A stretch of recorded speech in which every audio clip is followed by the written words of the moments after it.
ராமநாதபுரம் மாவட்டத்தில் பல்வேறு கல்வி கூடங்களை வைத்து நடத்தக்கூடியவர். அதன் மூலியமாக கல்விமான்களை உருவாக்கி இன்றைக்கு சமுதாய சேவையிலே பல்வேறு விஷயங்களை செய்து கொண்டிருப்பவர்.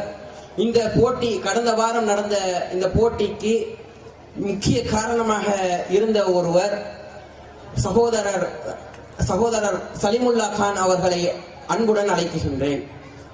ஆரம்பமாக அவர்களுக்கு நினைவு பரிசு வழங்க ஹபீப் பாய் அவர்களை அழைக்கின்றேன்.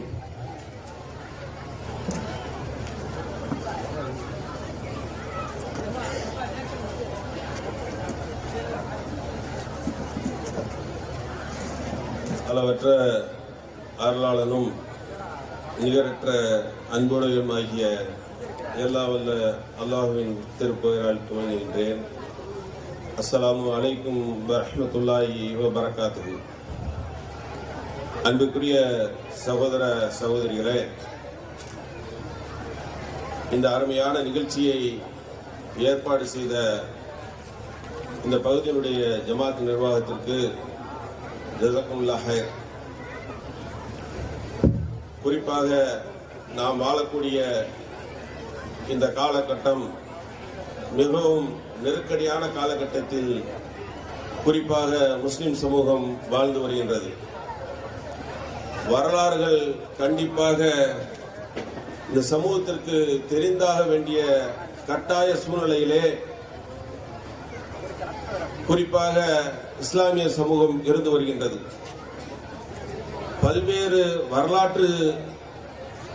பல்வேறு வரலாற்றுகளுக்கு நாம் சொந்தக்காரர்களாக இருந்தாலும் இன்றைய இளைய சமூகத்திற்கு இது போன்ற வரலாறுகள் ஒவ்வொருவருக்கும் தெரிய வேண்டிய கட்டாய சூழ்நிலை உள்ளது. இதே நிகழ்ச்சியை கடந்த 15 ஆண்டுகளுக்கு முன்பாக ராமநாதபுரத்தில் தமிழ்நாடு முஸ்லிம் முன்னேற்ற கழகத்தின் சார்பாக இறை தூதரின் வரலாறு என்ற ஒரு நிகழ்ச்சியை இதே போன்று கிட்டத்தட்ட இதை விட அதிகமான மக்களை திரட்டி சுமார் 10,000 பேர் அதில் கலந்து கொண்டார்கள். 1000 பேர் அதில் மாணவ மாணவிகள் கலந்து கொண்டார்கள். தொடர்ந்து இது போன்ற நிகழ்ச்சிகளை எல்லா பகுதிகளையும் நடத்த வேண்டும் என்பதே இது போன்ற ஜமாத் நிர்வாகத்தின் ஏற்பாடாகும். குறிப்பாக வரலாறுகள் ஏன் நாம் தெரிந்து கொள்ள வேண்டும் என்பதை பற்றி, இஸ்லாத்தை பற்றியும் இஸ்லாமிய வரலாறுகளை பற்றியும் பேசுவதற்காக மிகப்பெரிய மார்க்க அறிஞர்களை இங்கே வரவழைத்துள்ளார்கள் ஜமாத்தின் நிர்வாகம்.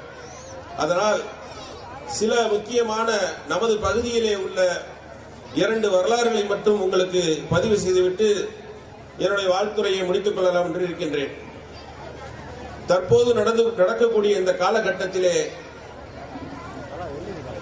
முஸ்லிம்கள், முகலாயர்கள் இந்த மண்ணில் ஆட்சி செய்த பொழுது அவர்கள் கோயில்களை இடித்துவிட்டு பள்ளிவாசல் கட்டினார்கள் என்ற வரலாறை மிகப்பெரிய அளவிலே பதிவு செய்யக்கூடிய இன்றைய சூழ்நிலை உருவாகி உள்ளது.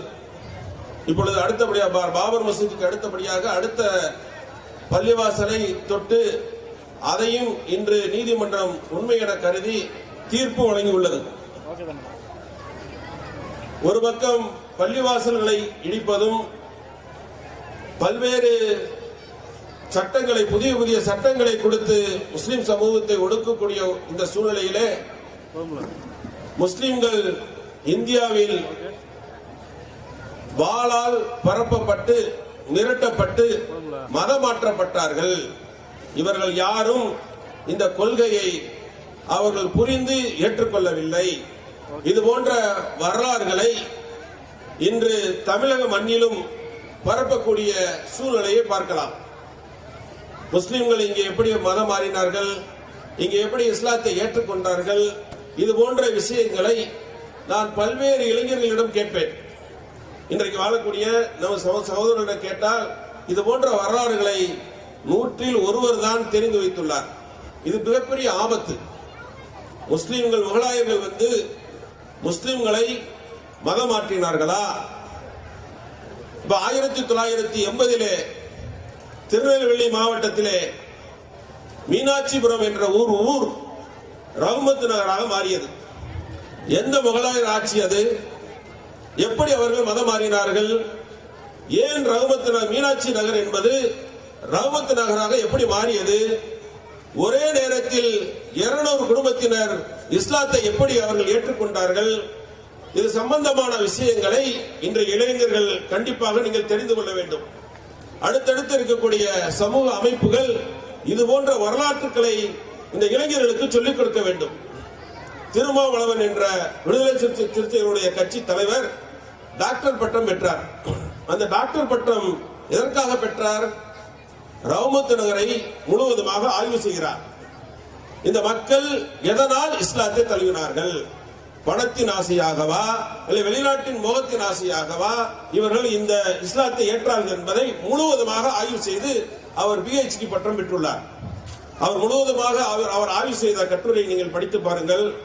அந்த மக்களை மிகப்பெரிய அளவிலே மேல் சாதி என்பதை மேல் சாதியினர் மிகப்பெரிய அளவிலே கொடுமைப்படுத்தியதையும் பல்வேறு மூட நம்பிக்கையான சட்டத்தின் மூலம் அவர்களை கொடுமைப்படுத்தியதால் அவர்களுக்கு விடுதலை என்பது இஸ்லாத்தின் மீதுதான் என்பதை அந்த மக்கள் புரிந்து கொண்டு இஸ்லாத்தை ஏற்றுக்கொண்டார்கள். கடந்த 6 மாதங்களுக்கு முன்பாக புதுக்கோட்டை வேங்கவையில் என்ற ஒரு கிராமத்தில் தண்ணீர் குடிக்கக்கூடிய டேங்க்ல மலத்தை கலந்து வச்சாங்க. இது யாரும் செஞ்சது? இதற்காக அந்த மக்கள் என்ன செய்தார்கள்? இது போன்ற அநியாயங்கள் தொடர்ந்து நடந்து வந்ததால் தான் நமக்கான விடுதலை வேண்டும், நம்மளை சரிசமமாக மதிக்கக்கூடிய நாமும் நமது குழந்தைகளும் நிம்மதியாக வாழ வேண்டும் என்பதற்காகவும் மான மரியாதையோடு வாழ்வதற்காகவும் உண்மையான மார்க்கத்தை இந்த சமூகம் ஏற்றுக்கொண்டு 1980 இஸ்லாத்தின் பக்கம் சாரசாரையாக வந்தார்கள். உங்களுக்கெல்லாம் இன்னொரு வரலாறை சொல்லிவிட்டு முடித்துக் கொள்கிறேன். சிலையான் என்ற ஒருவர் ராமநாதபுரத்தை சேர்ந்தவர். அவர் இந்து மதத்தை சேர்ந்தவர். அவர் 1980 இஸ்லாத்தை தழுவுகிறார். அவர் காவல்துறையில் பணி செய்தவர். பல்வேறு இக்கட்டான சூழ்நிலையிலே அவரும் அந்த கிராமத்து மக்களும் மிகப்பெரிய அளவிலே மேல் சாதியினால் கொடுமைப்படுத்தப்படுகிறார்கள். அவர் 1900 இஸ்லாத்தை இணைந்த பின்பு தொடர்ந்து தென் மாவட்டங்கள் முழுவதுமே தங்களுடைய பணியை மிக வீரியமாக செய்கிறார். கிட்டத்தட்ட 10,000க்கும் மேற்பட்டோர் இஸ்லாத்தின் பக்கம் ஈர்க்கப்படுகிறார்கள். 15 ஆண்டுகள் அவர் தொடர்ந்து இஸ்லாமிய பிரச்சாரத்தை செய்து இந்த பகுதி மதுரையில் இருந்து திருநெல்வேலியில் இருந்து விருதுநகர், தேனி போன்ற பகுதிகளில் மிகப்பெரிய அளவிலே பணிகளை செய்தார். ராமநாதபுரத்தில் கிராமமாக அவருடைய பணியின் மூலியமாக அவருடைய அந்த மிகப்பெரிய அர்ப்பணிப்பான நிகழ்ச்சியால் மக்கள் இஸ்லாத்தை ஏற்று மிகப்பெரிய மாற்றங்கள் ஏற்பட்டது. 1990 15 வருடங்கள் கழித்து அவரை இரவு இசா தொழுது விட்டு வரும்பொழுது அவரை குத்தி கொன்றார்கள். இந்த வரலாறு எத்தனை இளைஞர்களுக்கு தெரியும்? 95 அவர் குத்தி கொல்லப்பட்டார். எந்த விதமான அவர் வன்முறையில் ஈடுபட்டவர் அல்ல. இவர்கள் சொல்லுவது போல் அவர் தீவிரவாதியும் அல்ல. மேல் சட்டை அணியக்கூடாது, செருப்பு அணியக்கூடாது, மனிதனுக்கு மனிதன் சமம் என்ற ஒரு கீழ்த்தரமான ஒரு நோக்கத்தில் இருந்து எல்லோரும் சமம் என்ற இஸ்லாத்தை ஏற்ற ஒரே காரணத்திற்காக அவர் இசா தொழுது விட்டு நடந்து வரும் பொழுது மிகப்பெரிய அளவில் பல்வேறு ஆயுதங்களால் அவர் குத்தப்பட்டு இறந்தார். அவருடைய பெயர் தெரியுமா? தென் மாவட்டத்தில் 10,000க்கும் மேற்பட்டோரை இஸ்லாத்திற்கு கொண்டு வந்தவர். யாருக்காவது தெரியுமா? யாராச்சும் ஒருத்தர் சொல்லுங்க. மாஷா அல்லாஹ், அவங்களுக்கு அருள் செய்யும். முகமது அலி ஜின்னா அவருடைய கடந்த காலங்களில் அவருடைய வரலாறுகளில் நாமும் இணைய வேண்டும். அதாவது ஒருத்தர் பேசுறாருன்னு சொன்னா சும்மா பேச்சாளர் ஒருத்தர் இருக்கக்கூடாது. அது எனக்கு பிடிக்காது. செயல் வடிவில் வரணும். ஜின்னாவுடைய அவருடைய வாழ்க்கையை பத்தி பேச போகும்போதுல அதில் நான் என்ன செய்தேன், நான் சார்ந்த அமைப்பு என்ன செய்தது. 2010 முகமது அலி ஜின்னாவுக்கு அவர் வாழ்ந்த அவருடைய வீட்டு பக்கத்தில் அவருக்கு ஒரு பள்ளிவாசல் மிகப்பெரிய அளவில் அவருடைய பிள்ளைகளால் பள்ளிவாசல் கட்டப்படுகிறது. முகமது அலி ஜின்னா பள்ளிவாசல் அக்ரகாரத்தில் கட்டப்படுது ராம்நாட்டில். அந்த பள்ளியை திறக்கக்கூடாதுன்னு இருந்தாங்க. கிட்டத்தட்ட 3 மாதங்களாக மிகப்பெரிய சட்ட போராட்டம் நடத்தியும் அந்த பள்ளி திறக்கப்படவில்லை. அவர்களுடைய குடும்பத்தினர் என்னை வந்து சந்தித்தார். நான் அப்போது தமுக மாவட்ட தலைவராக இருந்தேன். கிட்டத்தட்ட ஒரு இப்ப 23 வருஷம் ஆச்சு.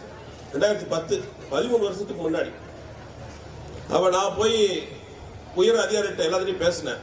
பள்ளிவாசலை திறக்கணும். பள்ளிவாசல் வந்து புறம்போக்கு இடத்துல கட்டல, பட்டா இடத்தில் கட்டப்பட்டு எங்களுடைய பொருளாதாரத்தில் கட்டப்பட்ட ஒரு பள்ளியை திறக்கக்கூடாது என்பதற்கான காரணத்தை சொல்லுங்கள் என்று கேட்பதற்கு பல்வேறு காரணங்களை சொன்னார்கள். அந்த காரணங்களை எல்லாம் குப்பையில் போட்டுவிட்டு நேரடியாக நாம் அந்த பள்ளியை திறப்பதற்கான ஏற்பாடு செய்யப்பட்டு 2010 அந்த பள்ளி திறக்கப்பட்டது.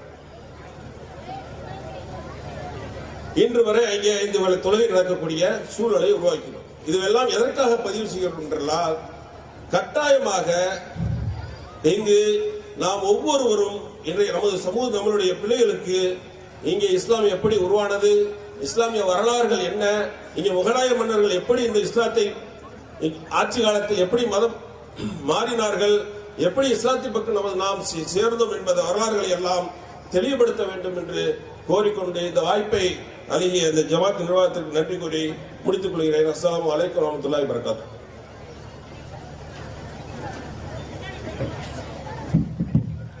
அல்ஹம்துலில்லாஹ். வாழ்த்துறை வழங்கிய தமிழ்நாடு முஸ்லிம் முன்னேற்ற கழகத்தின் மாநில துணை பொதுச் செயலாளர் சகோதரர் சலிமுல்லா கான் அவர்களுக்கு ஜஸாக்குமுல்லாஹ் ஹைரன். அடுத்தபடியாக மதுரை மாவட்டம் அறிந்த மார்க்க அறிஞரும் பேச்சாளருமான எங்கள் ஆசிரியர் முபாரக் பள்ளியின் இமாம் மௌலவி மிர்ஷாத் மக்தூமி அவர்களை கருத்துரை வழங்க அன்புடன் அழைக்கின்றேன். மிர்ஷாத் மக்தூமி ஷேக் அவர்களுக்கு நினைவு பரிசு வழங்க ஜமீல் பாய் அவர்களை அழைக்கின்றேன்.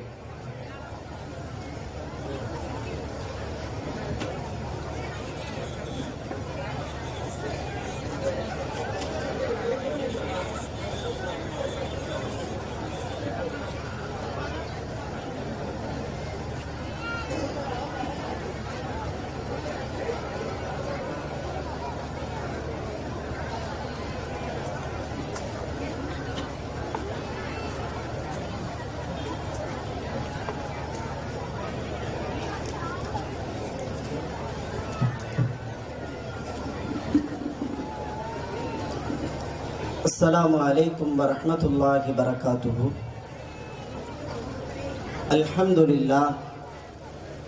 الحمد لله رب العالمين. الصلاة والسلام على سيدنا محمد صلى الله عليه وسلم. அளவற்ற அருளாளனும் நிகரற்ற அன்புடையோனுமாகிய அல்லாஹுவின் திருப்பெயரால் தூங்குவோமாக. இறைவனின் தூதாய் இறுதி தூதராய் உலகத்திற்கு வந்த முஹம்மது ரசூல் ஸல்லல்லாஹு அலைஹி வஸல்லம் அவர்கள் மீதும் அவர்களின் வாழ்க்கை வழிமுறைகளை வலுவாது பின்பற்றி நடக்கிற நம் அத்தனை பேர்கள் மீதும் வல்லோன் அல்லாஹுவின் கருணையும் கரிசனமும் பாதுகாப்பும் உலகத்திலும் குன்றாமல் குறைவின்றி நின்று நிலவட்டுமாக என பிரார்த்தித்தவனாக வார்த்தையை துவங்குகிறேன். தலைவர் உள்ளிட்ட மேடையில் அமர்ந்திருக்கிற மேன்மக்கள், கலந்து கொண்டு சிறப்பித்திருக்கிற தாய்மார்கள் உள்பட அனைவருக்கும் அன்பின் சலாம். அஸ்ஸலாமு அலைக்கும் வரஹ்மத்துல்லாஹி வபரகாத்துஹு.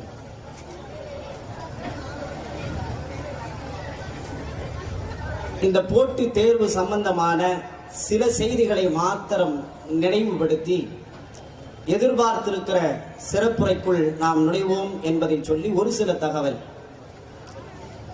பைத்துல் முகத்தஸ் பள்ளிவாசல் நடத்திய ஒரு போட்டித் தேர்வு. உலகளாவிய இஸ்லாத்திற்கு எதிராக உச்சரிக்கப்படுகிற பெயர் பைத்துல் முகத்தஸ். அதன் பெயரின் காரணமோ என்னவோ மக்கள் இவ்வளவு திரளாக திரண்டு வருகிற வாய்ப்பை அல்லாஹ் உருவாக்கி வைத்திருக்கிறானோ என்று நான் நினைக்கிறேன். உலக அளவில் எதிரிகளின் கண்ணை உறுத்துகிற, எதிரிகளை அச்சப்பட வைக்கிற பைத்துல் முகத்தஸ் என்கிற பெயரை தன் பள்ளிவாசலின் பெயராக வைத்திருக்கிற ஒரு நிர்வாகம் நடத்திய நிகழ்வுதான் இங்கே பெரும் திரளாக மக்கள் கூடியிருக்கிறார்கள். அல்லாஹ்வுடைய தூதர் ஸல்லல்லாஹு அலைஹி வஸல்லத்தின் வரலாற்றின் தகவல்களை ஒரு 850 பேர் ஆய்வு செய்து எடுத்து தேர்வாக எழுதியிருக்கிறார்கள். அப்படி தகவல் உள்ள தலைவர் தான் முஹம்மது ஸல்லல்லாஹு அலைஹி வஸல்லம். ஏதோ சாதாரண ஒரு வரலாற்றினுடைய தடங்களில் படிக்கப்பட்ட வரலாறு அல்ல இந்த வரலாறு. ரசூல் ஸல்லல்லாஹு அலைஹி வஸல்லம் சிரித்த தகவல், அழுத தகவல், ரசூல் ஸல்லல்லாஹு அலைஹி வஸல்லத்தின் மடியில் வந்து அமர்ந்த குழந்தைகள் எத்தனை, அந்த குழந்தைகளின் வரலாறு என்ன, உலகத்தில் இப்படி தகவல் உள்ள தலைவராக, உலகத்தின் கவனத்தை ஈர்த்த தலைவராக நீங்கள் முஹம்மது ஸல்லல்லாஹு அலைஹி வஸல்லத்தின் வரலாற்றை தவிர உலகத்தில் எங்கும் நீங்கள் பார்க்க முடியாது. அப்படிப்பட்ட ஒரு உன்னத தலைவரோடு ஒரு மிகப்பெரிய சமூகத்தை ஒன்று சேர்க்கிற பணியாகத்தான் இந்த போட்டி நடத்தப்பட்டிருக்கிறது. அந்த போட்டியில் கலந்து கொண்ட போட்டியாளர்கள் பேசிய சில தகவல்களை உங்களுடைய கவனத்திற்கு கொண்டு வருகிறேன். ஏதோ வரலாறு படிச்சிருக்காங்க, வரலாற்று தேர்வா எழுதப்பட்டிருக்கு, பரிசு வழங்கப்பட்டது இல்லை பெருமக்களே. ஒரு 8ஆம் வகுப்பு படிக்கிற ஒரு மாணவி பேசிய வார்த்தை ஒட்டுமொத்தமாக இந்த தேர்வு அதோடு முடிந்து போனதற்கு அர்த்தம். அதற்கு பிறகு நடத்தப்படுகிற நிகழ்வுகள் எல்லாம் நமக்கு போனஸ் தான். ஒரே ஒரு குழந்தை பேசியது, உஹது போர்க்களத்தில் முஹம்மது ஸல்லல்லாஹு அலைஹி வஸல்லம் அவர்களோடு நான் கலந்து கொண்டேன்னு ஒரு குழந்தை பேசுது. இந்த வரலாறு அதை நிரூபித்திருக்கிறது. ரசூலின் வரலாறை வார்த்தையாக பேசுகிற சூழலுக்கு இந்த சமூகத்தை உருவாக்காமல் வாழ்க்கைக்குள் ஒரு சமூகத்தின் மாற்றத்தை உருவாக்குவதற்கு உஹது போர்க்களத்தில் எங்கள் உன்னத தலைவர் நிற்கிறார். அந்த தலைவரோடு போர்க்களத்தில் நான் நின்றேன். இந்த வரலாறை படித்ததால் இளைய தலைமுறை அப்படி ஒரு சூழலுக்கு மாறிவிட்டார்கள். மலை தொழுகைக்கு எல்லோரும் கிளம்பி போகிறார்கள். மலை தொழுகைக்காக மக்கள் கிளம்பி போகிற போது ஒரு சிறுவன் கையில் குடைபிடித்து போய்கொண்டே இருக்கிறான். அருகில் போகிற பெரியவர் கேட்கிறார், ஏண்டா மலையே இல்லைன்னு அல்லாட்ட கேட்கலான்னு போய்கிட்டு இருக்கோம், இப்ப போய் குடையை கையில பிடிச்சிட்டு போறியடா? அத்தா தொழுததுக்கு பிறகு மழை வரும்ல, நனைஞ்சுக்கிட்டா திரும்பி வர முடியும். மழை வந்தா நனைஞ்சுக்கிட்டா, நம்ம தொழுக போகும்போதே மழை வருங்கிற நம்பிக்கை இல்லை. எனவே இன்றைக்கு வளர்கிற இளைய தலைமுறை அல்லாஹ்வின் பால் இந்த சமூகத்தின் கவனத்தை திருப்புகிற மகத்தான முயற்சியாகத்தான் இந்த முயற்சி செய்யப்பட்டிருக்கிறார். திருமணமான ஒரு புதுமண தம்பதி மனைவியை தேர்வுல சேர்த்திருக்காரு. அவர் பதிவு செய்த தகவல், என் மனைவியை தேர்வுல சேர்த்திருக்கேன், படிச்சுக்கிட்டே வந்தாங்க. ரசூலுல்லாஹ்வின் வரலாறு படிச்சதுக்கு பிறகு 1 மணி நேரம் என் மனைவி கண்ணீர் விட்டு அழுதால், எனக்கு இது போதும், குடும்பத்துல பிரச்சனை வர்றதுக்கு வாய்ப்பே இல்லை. நல்ல வேலைத்தா, பெண்களை பூரா அதிகமா நீங்க இதுல சேர்த்தீங்க. ரசூலுல்லாஹ்வுடைய வரலாறு அவங்களுக்குள்ள போயிருக்கு, அது வாழ்க்கைக்குள் ஒரு மாற்றத்தை உருவாக்கும். ஒரு கணவன் மனைவி வேலை பார்த்து வாழ்கிற அந்த தம்பதிகள் 2 பேருமே போட்டி தேர்வுல கலந்துக்கிட்டாங்க. கணவன் சொல்லுகிறார், ரசூலை விட்டு இந்த போட்டி முடிஞ்சதுக்கு பிறகு ரசூலுல்லாஹ் விட்டு பிரியிற மாதிரி இருக்கு. இதுவரை அந்த பக்கங்களை புரட்டி கொண்டே இருந்தோம், அந்த வாழ்க்கையோடு எங்கள் வாழ்க்கை கலந்து கொண்டே இருந்தது. இப்போது பார்த்தால் இந்த போட்டி முடிந்து போயிருக்கிறது, தேர்வு எழுதிவிட்டோம். ஏதோ ரசூலை பிரிந்ததை போல 1500 ஆண்டுகளுக்கு முன்னால் அல்ல, இந்த போட்டி அறிவிக்கப்பட்டதற்கு பிறகு ஒரு கூட்டம் ரசூலோடு வாழ்ந்தது. 1500 ஆண்டுகளுக்கு முன்னால் வாழ்ந்த முகமது ரசூலின் வரலாறை வார்த்தைகளால் படித்த இந்த சமூகம் தன் வாழ்க்கைக்குள்ளே ரசூலை நேசிக்கிற, ரசூலை வாசிக்கிற, ரசூலின் வாழ்க்கையை தன் வாழ்க்கையாக மாற்றிக் கொள்கிற ஒரு பண்பை இந்த போட்டி இந்த சமூகத்திற்கு உருவாக்கி கொடுத்திருக்கிறது. இதுதான் இந்த போட்டிக்கான சாதனை. இதுதான் இந்த போட்டியின் மூலமாக நமக்கு கிடைத்த மகத்தான செய்தி. கை குழந்தையோடு ஒரு தாய் வருகிறாள் தேர்வுக்கு. குழந்தை அசந்து தூங்கி கொண்டிருக்கிறது. அவரோட தாயை கூப்பிட்டுட்டு அந்த குழந்தையை கையில கொடுத்துட்டு தேர்வு அறைக்குள்ளேயே அந்த தாய் அனுமதிக்கப்பட்டார். குழந்தையை கையில் வைத்துக் கொண்டு அந்த பெண் எழுதுகிறார். 2 மணி நேரம் முடிவு பண்ணி வச்சிருக்கோம், 1 மணி நேரத்தில் எழுதிட்டு வந்துருச்சு. ஏமா புள்ள அழுகும்னு இல்லைங்க, அவ்வளவுதாங்க. இவங்க 3 பேர் டீம் மிக கஷ்டப்பட்டு நாங்க கேள்வியை தயார் பண்ணோம்னா 1 மணி நேரத்தில் அந்த கேள்வியை எழுதி முடிக்கிற ரசூலின் வரலாற்றை கரைத்து குடித்த ஒரு சமூகம் இந்த போட்டியால் உருவாக்கப்பட்டிருக்கிறது. ரசூலோடு சேருகிற எதுவும் உலகத்தில் தோற்றதாக வரலாறு இல்லை. பெருமக்களே, மகிழ்வாக நினைத்துக் கொள்ளுங்கள். இந்த போட்டியில் உங்களுக்கு பரிசு வராமல் போகலாம். இந்த போட்டியில் கலந்து கொண்ட யாரும் தோற்கவில்லை. தேர்வு எழுதாமல் 850 பேர் புத்தகத்தை காசு கொடுத்து கையில வாங்கினீங்கல்ல, நீங்கள் வாங்கியது ரசூலின் வாழ்க்கை. நீங்கள் வாங்கியது அகிலத்தின் கவனத்தை ஈர்த்த முகமது ரசூலின் வாழ்க்கை. உங்களுக்கு தோல்வி கிடையாது. ரசூலின் வார்த்தையை, ரசூலின் வாழ்க்கையை, ரசூலின் நடைமுறையை, ரசூலின் சிந்தனையை மீண்டும் மீட்டுருவாக்கம் செய்வதற்கான மகத்தான முயற்சி இந்த நிகழ்வின் மூலமாக செய்யப்பட்டது. காலையில 9:30 மணிக்கு தேர்வு. வெளியே நின்று நீங்க அந்த காட்சிகளை பார்த்தால் அல்லாஹு அக்பர். குர்ஆன் அல்லாஹ் சொல்கிறான், மின் குல்லி ஃபஜ்ஜின் அமீக். இந்த ஹஜ் என்கிற காபத்துல்லாவை நோக்கி மெலிந்து போன ஒட்டகத்தின் வழியாக ஒவ்வொரு குக்கிராமத்தில் இருந்தும், சந்துகளில் இருந்தும், பொந்துகளில் இருந்து மக்கள் கிளம்பி வருவார்கள் இந்த கருப்பு காபத்துல்லாவை தரிசிப்பதற்கு என்று குர்ஆனில் அல்லாஹ் பேசுகிறானே. முஹம்மது ரசூல் என்கிற எங்கள் உயிரை விட நேசித்த எங்கள் தோழரின் வரலாறை எழுதுவதற்காக ஒரு கூட்டம் கிளம்பி வந்தார்கள் மதுரை வில்லாபுரத்தை நோக்கி. வெறும் மதுரை மாத்திரமல்ல, திக்கு முக்கிலிருந்து ஒரு கூட்டம், வேன் பிடிச்சு ஒரு கூட்டம், கார்ல ஒரு கூட்டம், ஷேராட்டாவுல ஒரு கூட்டம், நடந்து கொண்டு ஒரு கூட்டம், மனைவியை பைக்கில் கொண்டு வந்து இறக்கிவிட்ட கூட்டம், கணவன் தேர்வெழுத மனைவியும் பிள்ளையும் வாசலில் காத்து நடந்த காட்சிகளை நாங்கள் பார்த்தோம். வெற்றி பெற்று விட்டோம். இந்த சமூகத்திற்கு ரசூலின் வரலாறை கொண்டு போய் சேர்த்திருக்கிறோம். இந்த போட்டியோடு, இந்த தேர்வோடு அதை நீங்கள் நிறுத்திக் கொள்ளாதீர்கள். வாசியுங்கள், அந்த வரலாற்றை திரும்ப திரும்ப பேசுங்கள், அந்த வரலாற்றை உங்களோடு கலந்தாய்வு செய்யுங்கள். கணவனும் மனைவியும் அன்பா பேசியிருக்காங்க இந்த வரலாற்றுக்கு பிறகு. நான் அதிகப்படுத்தி சொல்லல, நிறைய குடும்ப பிரச்சனைகள் குறைந்திருக்கு. சம்பந்தம் இல்லாத பிரச்சனைனாலதான பிரச்சனையை கிளப்பணும். இப்ப ரசூலோடு கலந்துட்டாங்க. சில இடங்கள்ல புதிதாக மதர்சாக்கள் தோன்றப்பட்டு இந்த ரசூலின் வரலாறு பாடமாக நடத்தப்பட்டது. குறிப்பாக மாலை நேரத்தில் 7 to 8 நாடகத்தில் கரைந்து போன இந்த சமூகத்தை ரசூலின் வரலாற்றோடு நாங்கள் பாதுகாக்கிற முயற்சியை செஞ்சோம். பெரிய ஆச்சரியம், நிறைய மதரசாக்களின் பாடத்திட்டங்கள் நிறுத்தப்பட்டு இந்த ரசூலின் வரலாறு பாடத்திட்டமாக அவர்களின் வகுப்பறைக்குள்ளே நுழைவதற்கான சூழலை இந்த போட்டி தேர்வு நடத்தி கொடுத்தது. நாங்கள் எதிர்பார்த்ததை விட மிக பிரம்மாண்டமாக ரசூலை நேசிக்கிற ஒரு மிகப்பெரிய கூட்டம் ஜனத்திரளாக இங்கே கூடியிருப்பது இந்த நிர்வாகத்தை, இதற்கான ஏற்பாடு செய்தவர்களை, இதற்கான அமைப்பை உருவாக்கி கொடுத்தவர்களுக்கு மகத்தான மகிழ்வை தருகிறது. வார்த்தையோடு நிறைவு செய்கிறேன்.